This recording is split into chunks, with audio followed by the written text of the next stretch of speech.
vocês, a gente está com poucas revistas, até falei com o pastor que a gente tem que comprar mais. Quem quiser ter revista, me fala que eu vou ou dar a revista hoje, eu garanti que a gente vai dar a revista depois.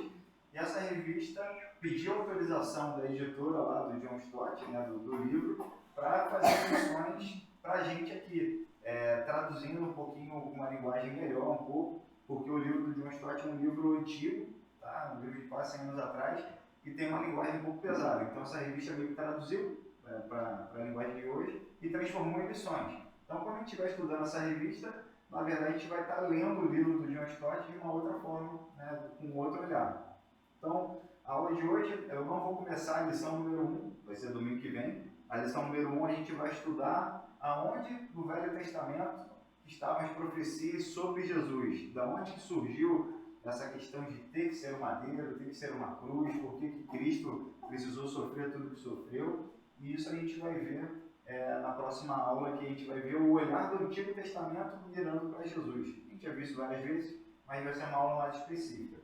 E a aula de hoje eu queria conversar o porquê a cruz, por que a gente chegou aqui no século que nós estamos, século XXI, e durante vários séculos, por que a cruz é aquele símbolo que nos representa. Então, a aula de hoje vai ser uma aula bem abrangente, assim, só para a gente abrir a cabeça e começar a criar alguns questionamentos que a gente vai tentar responder nas próximas aulas. Eu fiz um materialzinho, eu posso passar para o próximo slide. Quando a gente pensa em religiões, a gente sempre acaba vinculando uma religião a um determinado símbolo.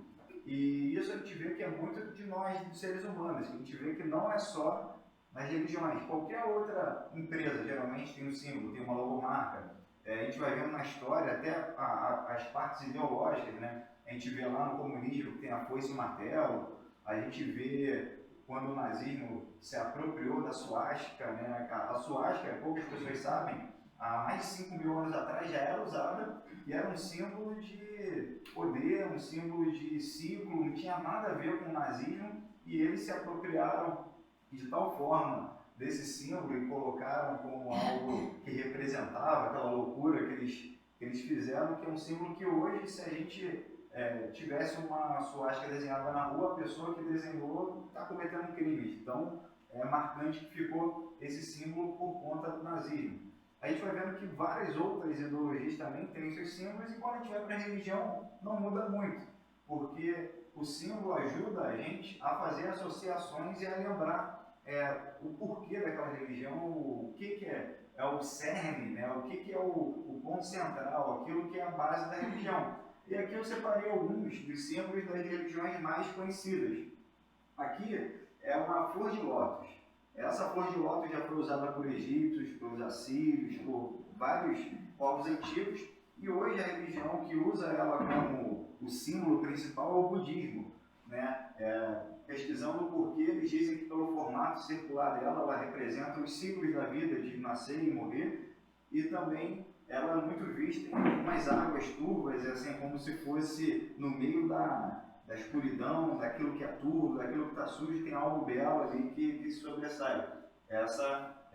Esse é o símbolo do budismo. Ali, no meio, é o símbolo do Islã, é a lua crescente. Se a gente for lembrar, na bandeira da Turquia tem exatamente esse símbolo, e é um símbolo que para eles representa a soberania de um determinado tempo do povo deles lá, que eles precisaram conquistar alguns territórios, e a lua crescente é um símbolo de soberania. A última ali, acho que todo mundo aqui conhece, a estrela de Davi, são dois triângulos equiláteros, como diria o pastor Daniel, que ele é dessa área de desenho, são dois triângulos com os lados iguais, que representam aquela aliança eterna que Deus fez com Davi e a sua descendência, de que o reino, o poderio, o poder não se apartaria da descendência de Davi, que seria algo eterno, e que daquela descendência teria o Messias. É isso que significa a estrela de Davi e os símbolos. Pode passar, Lívia. Aí aqui começa a trazer para a gente algumas novas ideias, que às vezes a gente já sabia, mas não lembrava, mas a cruz não foi o primeiro símbolo do cristão. Os cristãos do primeiro século ali, assim que Jesus tinha sido morto e ressuscitou, naquele iniciozinho ali, os discípulos e a igreja primitiva não escolheu a cruz como símbolo. Tinha algumas explicações para isso. A primeira e mais comum é que a cruz era símbolo de vergonha. Eles não queriam ali ser confundidos com criminosos comuns, que a cruz, e a gente vai estudar isso com mais detalhes, a cruz era uma pena de morte, era uma sentença para aqueles criminosos e era algo muito comum. Jesus não foi o único crucificado, nem aqueles 2 ladrões naquele dia da Sexta da Paixão.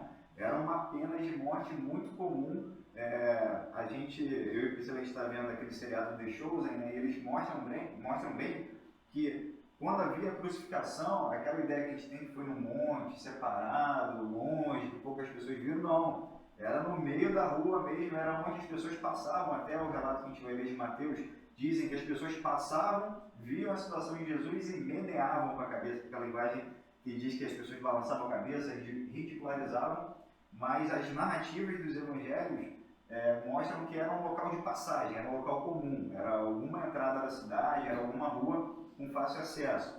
Então o primeiro motivo era a vergonha.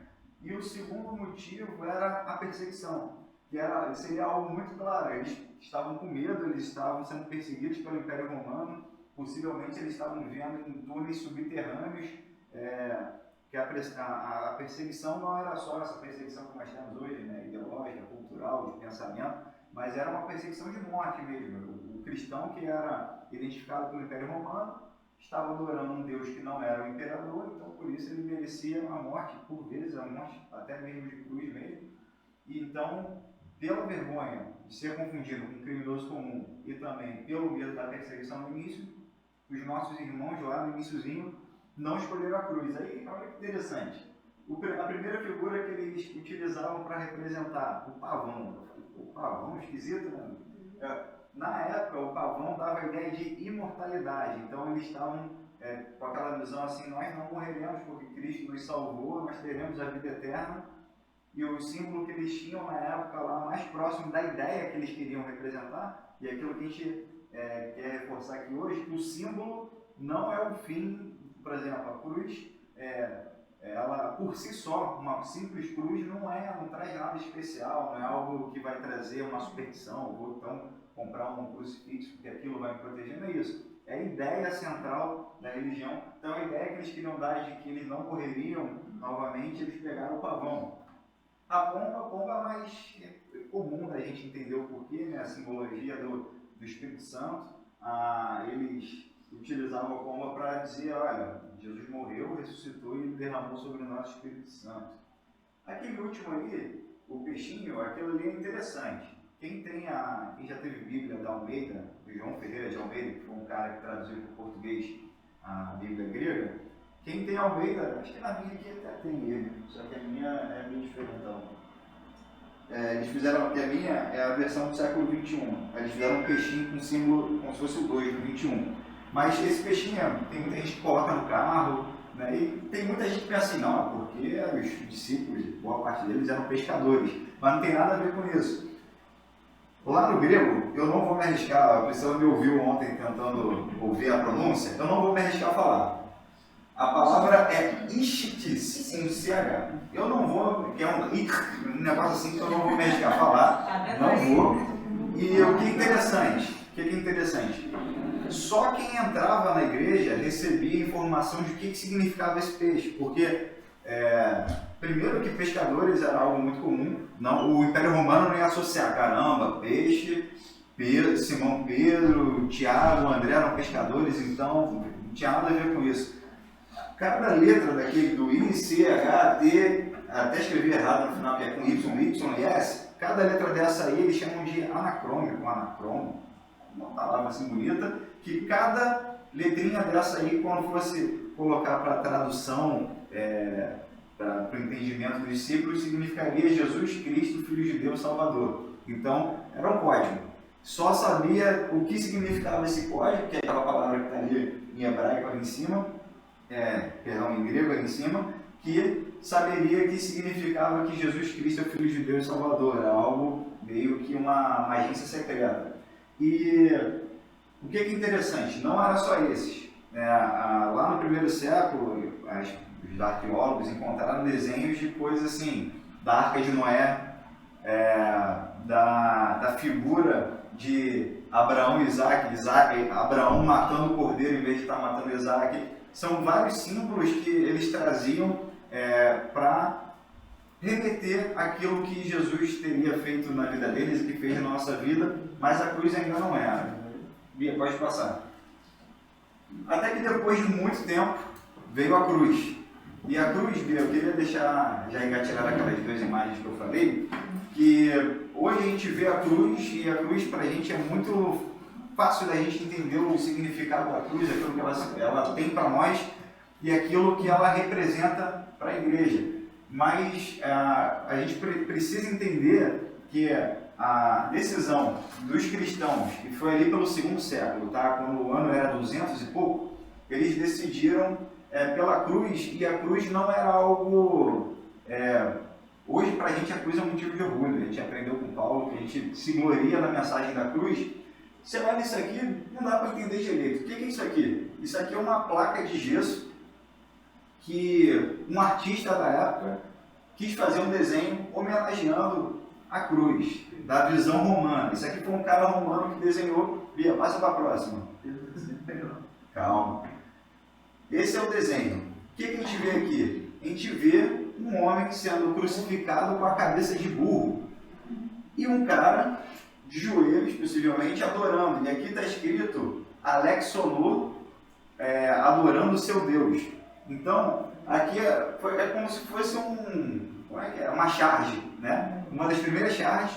Essa aqui foi a primeira arte, a primeira pintura, a primeira charge encontrada sobre a cruz, a mais antiga que existe. E essa era a visão romana, que quem adorava a um Deus que foi morto na cruz, na verdade está adorando um burro. E por si só também era um burro, porque não fazia sentido para os romanos, e é por isso que Paulo diz que é loucura para os homens, você adorar como um Deus, um homem que foi morto, e não foi só morto. Aí Bia, pode tirar?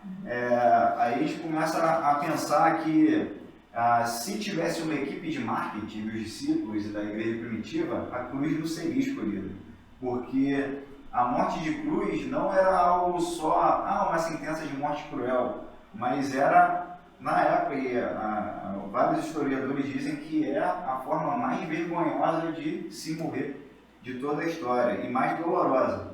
Para ter uma ideia, a palavra cruz em latim, que é cruz com X no final, né, que é crux, ela era como se fosse um palavrão para o romano.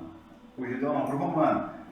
Dizem os historiadores que numa roda de conversa, se tivessem mulheres, os homens não falavam nada relacionado a crux, porque é como se fosse um desrespeito, algo tão abominável, algo tão deplorável, que não era sequer legal você falar essa palavra perto de mulheres e de ambiente de respeito. A cruz, ela era tão ruim pro romano que era praticamente, não era totalmente, mas era praticamente proibido um romano ser crucificado. Lendo o livro do John Stott, ele cita um autor que diz assim, para o judeu uma vergonha muito grande, né, morrer numa cruz, com um outro determinado povo uma vergonha que a gente nem imagina. E para o romano, isso era um romano escrevendo, para o romano a gente nem sabe como, não tem palavras para definir como é para o romano morrer através da cruz. Então, a cruz era algo tão horrível que para o romano era algo que, para a natureza dele, que ele se achava um povo diferente, né, não era compatível. Então, a cruz era um sinônimo de vergonha. Se tivesse uma equipe de marketing, eles poderiam pensar, e o John Stott no livro, né, ele provoca a gente a pensar, tem diversos outros símbolos que seriam, representariam para a gente, né, o que Jesus fez, quem era Jesus. A manjedoura seria muito tranquilo, a equipe de marketing, né, desenhar uma manjedoura bonita. Os dois que eu achei muito interessante, uma toalha, que é a toalha que Jesus enxugou e lavou os pés dos discípulos, mostrando que ele veio para servir também, né, o Senhor dos Senhores veio na forma de servo. E também um que eu achei muito legal, um barco, que Jesus por muitas vezes esteve em cima do barco, pregando ali no mar da Galileia, falando o evangelho, falando suas parábolas, pregando seus sermões. Então, se houvesse uma equipe de marketing para pensar num símbolo cristão, eu acho que a cruz não seria muito indicada. E é daí que vem a loucura para o mundo, né, daquilo que a gente acredita, que é desse momento horrível que é o momento que a gente mais se gloria, que foi ali que Jesus finalizou tudo aquilo que havia sido previsto para o Messias. A cruz, e o John Stott provoca também que os discípulos poderiam escolher a pomba, que representa, e continuar utilizando a pomba, eles usaram lá no início, mas em vez de usar a cruz, poderiam usar a pomba, que representa o Espírito Santo, que lembra da ressurreição. Mas o convite que a gente vai ter aqui nessas lições que a gente vai estudar é olhar, e como eu escrevi lá no grupo de informes, né, que sem a cruz a ressurreição não viria. Sem a cruz o nosso perdão de pecado não viria. Sem a cruz a gente não estaria aqui tendo um sentido de estar junto, de pensar nas coisas do alto. Sem a cruz as profecias não teriam sido cumpridas, porque lá em Deuteronômio 21, 20 e poucos os versículos, mas em Deuteronômio 21 traz aquela profecia e aquela, na verdade, indicação de que maldito seria aquele que fosse pendurado no madeiro, né? Aquele que vai para o madeiro, e ali na época de Deuteronômio era mais no sentido de forca, né? Mas para o judeu, tanto a forca quanto a cruz, a madeira, a maldição vem da mesma forma. Não é assim, aquela pessoa está amaldiçoada, não. Aquele que vai para o madeiro se torna maldito, se torna maldição. É algo mais profundo. Então, Jesus teve que passar pela cruz. E quando a gente pensa na cruz, eu sempre recomendo, é um filme muito pesado, mas que demonstra bastante da realidade, daquilo mais próximo que aconteceu com Jesus, que é aquele filme Paixão de Cristo, do Mel Gibson. É um filme que talvez para criança não seja muito legal, para adolescentes os caras já veem bastante besteira, não dá para eles verem algo um pouquinho mais pesado, mas eu recomendo porque ali, o que a gente vê? A gente vê uma retratação muito próxima daquilo que acontecia. E qual era o lance, né, da morte de cruz? Qual era o diferencial? Primeiro que o cara que era condenado, ele era um cara que o sofrimento dele não era só na cruz, já começava antes, ele era açoitado, era ridicularizado. A gente vê isso, né, nas narrativas dos evangelhos, e toda humilhação, a gente às vezes não tem muito isso na cabeça, né, mas quem estava na situação não estava com uma roupinha, por mais que estivesse com ferida, não. Estava nu, na frente da cidade, exposto, amarrado, sendo espoteado, açoitado, isso durante horas e talvez dias.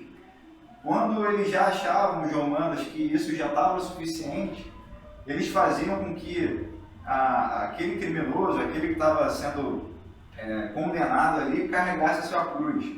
E a gente tem aquela visão, né, clássica dos teatros e de alguns filmes de Jesus carregando a cruz inteira. Os historiadores dizem que não era daquela forma, ele carregava a parte que era mais pesada, que é a parte horizontal, né? Possivelmente já amarrada nos braços para ficar numa posição ruim. Ele carregava a sua própria, como se o cara que fosse morrer enforcado estivesse carregando a própria forca no destino. Então, mais um ponto da humilhação. Você já estava nu no meio da cidade, sendo açoitado, depois você passava andando pela cidade inteira carregando aquilo que seria o seu objeto de morte, né, que seria onde você seria morto, atravessa a cidade inteira, chega lá no local da crucificação, que como a gente viu aqui rapidinho, não era um monte isolado, não era um local com pouco acesso, era feito de propósito para muitas pessoas verem. Na situação de Jesus, como era a Páscoa judaica, né, a tal da Pessá, que é quando os judeus relembram do êxodo, né, da libertação que Deus deu para o povo lá do Egito, a cidade estava cheia. Então, Jesus não só foi ridicularizado, açoitado e visto ali pelos cidadãos que moravam ali, mas também por muitos visitantes que foram à cidade ali só para comemorar a Páscoa judaica. Então, a cidade estava lotada. Não só isso.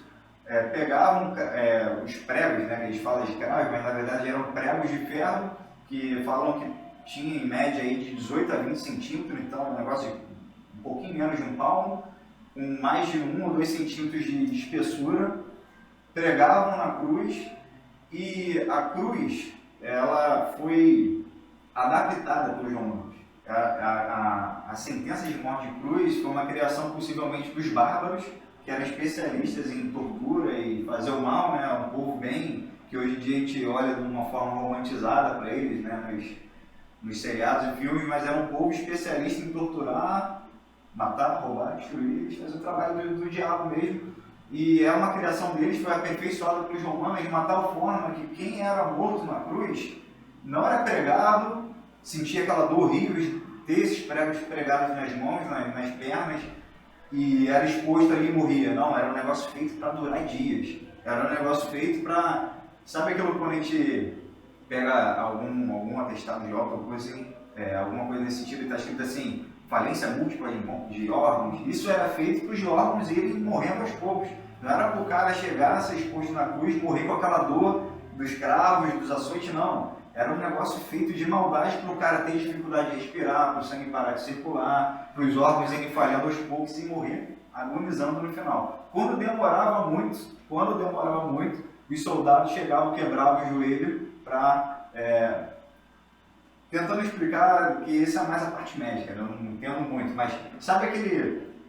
um aparatozinho de madeira que tem nas figuras de cruz, que Jesus está com o pé apoiado ali? Aquilo ali era feito para o cara, quando estivesse quase sufocando de dor, mesmo que involuntariamente, que ele fosse sentir mais dor ainda, ele se apoiava ali e levantava um pouco para abrir o pulmão para poder respirar alguma coisa. Então, quando eles quebravam o joelho, travavam de vez a respiração e a pessoa morria desse jeito. Por que eu estou falando disso? Só para causar um impacto? Não, porque foi o que aconteceu. E quando a gente para e pensa que Jesus Cristo, Filho de Deus, ele estava na glória do Pai, do ponto de vista, eu sempre falo isso, né? Do ponto de vista, se fosse eu, Eduardo, vou descer na terra para sofrer, eu vou descer na terra e dar um outro jeito, né? Tanto é que é interessante quando Jesus está lá no Getsemane sofrendo, e aí é outro detalhe médico, né? Eu ouvi alguns médicos falando, né, desse finalzinho de Jesus e a parte do olhar médico, né? Aquela situação do Getsemane, que Jesus sua sangue, é uma situação rara que a medicina já comprovou que existe, quando a pessoa está num nível de estresse e a tribulação tão grande que as células sanguíneas estouram, ficam por baixo da pele e começam a sair em forma de suor, não é suor, é sangue mesmo. E isso, um médico falando que Jesus estava com o corpo todo assim, porque ele tinha acabado de sofrer isso, e cada açoite que ele recebia, não era só o sangue que ele estava da pancada, mas também todo esse sangue acumulado do estresse. O sofrimento que Jesus sofreu ali para ir para a cruz é algo que ninguém mereceria do ponto de vista de humanidade, né, de pensamento de direitos humanos, isso que a gente tem hoje. E o Filho de Deus sofreu isso tudo por amor a nós. Né? O convite que eu acho que o Mel Gibson fez naquele filme lá, que é muito pesado, que é o Paixão de Cristo, que eu acho que todo mundo que é crente deveria ver aquele filme pelo menos uma vez na vida, ou duas, ou três, ver quantas vezes forem necessárias, para ter uma ideia do ponto de vista humano, de como foi difícil para Jesus. Mas o que a gente tem aqui para falar é que não foi isso que fez Jesus suar sangue, não foi isso que fez Jesus chegar para Deus Pai e falar: "Olha, se for possível, afaste de mim esse cálice". E é justamente nessa oração que a gente entende o que Jesus estava tão atribulado. Não era o prego de 18 centímetros, não era a cruz, não era a possibilidade de ser um daqueles que ficaria dias agonizando na cruz até morrer, até porque Jesus mostrou que ele tinha um controle total de quando o espírito dele seria entregue ao Pai. A gente vai ler isso daqui a pouco ali, eu só vou ler, eu não vou parar para explicar, a gente vai estudar nas próximas aulas. Mas o que deixou Jesus completamente angustiado, o que deixou Jesus pedindo para Deus Pai, se fosse possível, de passar essa situação e ter algum outro caminho, era o tal do cálice, que dentro desse cálice vários estudiosos bíblicos, vários pastores, e é o que eu penso também, dentro desse cálice que Jesus pediu que, se fosse possível passar, estava o teu pecado, o meu pecado, o nosso pecado. E é um negócio tão difícil da gente entender, que não era só o pecado de quem estava ali, os discípulos, que Jesus, e a gente tem que valorizar muito as palavras que Jesus falou na cruz, porque, como eu falei, o cara estava naquela situação, não só Jesus, como qualquer outro criminoso que estava naquela situação, não era uma situação fácil de falar. né? O pulmão estava comprimido, você já tinha perdido muito sangue, as forças já não estavam ali. Então, as palavras que Jesus disse na cruz são muito importantes e a gente merece dar toda a atenção para entender a profundidade.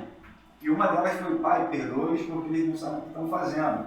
E o que eles não sabiam o que eles estavam fazendo? Eles estavam zombando daquele que estava salvando eles ali, que estava ali por conta do pecado deles. E o que eu comecei a provocar e a pensar, que não era só o pecado deles ali, não era só o pecado de quem tinha passado já, os pais da fé, o povo judeu, todos os seres humanos que existiram depois, mas Jesus estava ali na cruz, Jesus morreu na cruz pelos pecados de todos, até daqueles que a gente nem conhece, daqueles que ainda virão. Então, eu sempre quando vou falar da cruz eu vou me emocionar, porque é difícil de entender. A gente não merecia esse amor tão grande, a gente não merecia que o único justo que pisou na terra fosse na cruz. E ele não merecia, nem do ponto de vista humano, sofreu o que sofreu do ponto de vista dos açoites, da vergonha, da cruz em si, mas também ele não merecia estar carregando o meu pecado, o pecado de todo mundo de uma vez só, num único ato. Esse era o cálice da ira que Jesus pediu para Deus Pai, se fosse possível passar. Eram todos os pecados que existiram, que existem e que vão existir, que ele estava ali colocando como escrito de dívida, como a gente estudou lá em Colossenses, que Paulo diz que Jesus, quando morreu na cruz, pregou o escrito de dívida na cruz e ficou zerado. Era isso. Então, é daí que a gente vai começar a entender o porquê que a cruz, por mais que não fosse do ponto de vista do marketing, né, de divulgação, por que que esse símbolo foi escolhido ali por volta do segundo século, por que que até hoje esse símbolo representa aquilo que Cristo fez por nós e a importância desse símbolo. Por si só, uma cruz é uma cruz. O crucifixo não vai te proteger de nada. Se você tiver um jardim, colocar uma cruz lá na frente, do ponto de vista místico, a cruz por si só não quer dizer nada, mas do ponto de vista daquilo que Jesus fez por nós, ela diz tudo. Abre sua Bíblia aí em Mateus capítulo 27. A partir do 33, né? 32. Mateus 27, a partir do 32, eu só vou ler para a gente, depois que a gente ouviu tudo isso que a gente conversou aqui, se colocar lá no lugar. Não vou explicar o texto hoje, porque a partir da próxima aula a gente vai começar a aprofundar os textos, mas só para a gente ter o nosso start. Então, Mateus 27, a partir do 32. Ao saírem, encontraram um homem sirineu chamado Simão, a quem obrigavam a levar a cruz de Jesus. Então Jesus devia estar tão machucado, tão cansado, já tinha sofrido tanto que ele não conseguia nem carregar a cruz. Quando chegaram ao lugar chamado Gólgota, que quer dizer lugar de caveira, lugar da caveira, deram-lhe vinho misturado com fiel para beber, mas ele, provando, não quis beber. Então, depois de o crucificarem, repartiram suas roupas, tirando as sortes sobre elas, para que se cumprisse o que havia sido falado pelo profeta. Repartiram entre si as minhas roupas e sobre a minha túnica tiraram sorte. E sentados ali o vigiavam. Puseram-lhe acima da cabeça a sua acusação, a sentença dele, por escrito: Este é Jesus, o Rei dos Judeus. Marcos diz que essa inscrição veio em latim, em grego e em hebraico, para quem quisesse passar ali, entendeu qual era a sentença ali. E 2 ladrões foram crucificados com ele, um à direita e outro à esquerda. E os que iam passando blasfemavam contra ele, meneando a cabeça. É aquilo que eu falei, né? Não era um lugar isolado, separado, era um lugar que muitas pessoas passavam. E dizendo: Tu que destróis o santuário, em 3 dias o reconstróis, salva-te a ti mesmo. Se és filho de Deus, desce da cruz. E os principais sacerdotes, os escribas e líderes religiosos também zombavam. Ele salvou os outros e não consegue salvar-se a si mesmo. Ele é rei de Israel. Se descer agora da cruz, creremos nele. Confiou em Deus que ele o livre agora, se ele quer bem, porque disse: Sou o filho de Deus.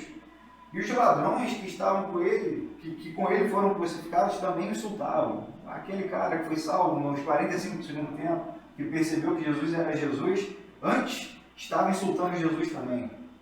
E houve trevas sobre toda a terra, desde a hora sexta até a hora nona, meio-dia, sol de meio-dia, ficou um breu.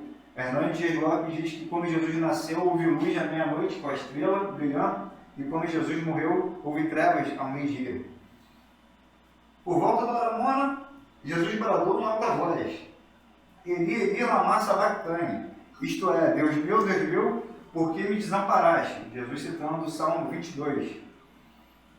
Alguns dos que estavam ali ouvindo isso diziam: eles chamam por Elias.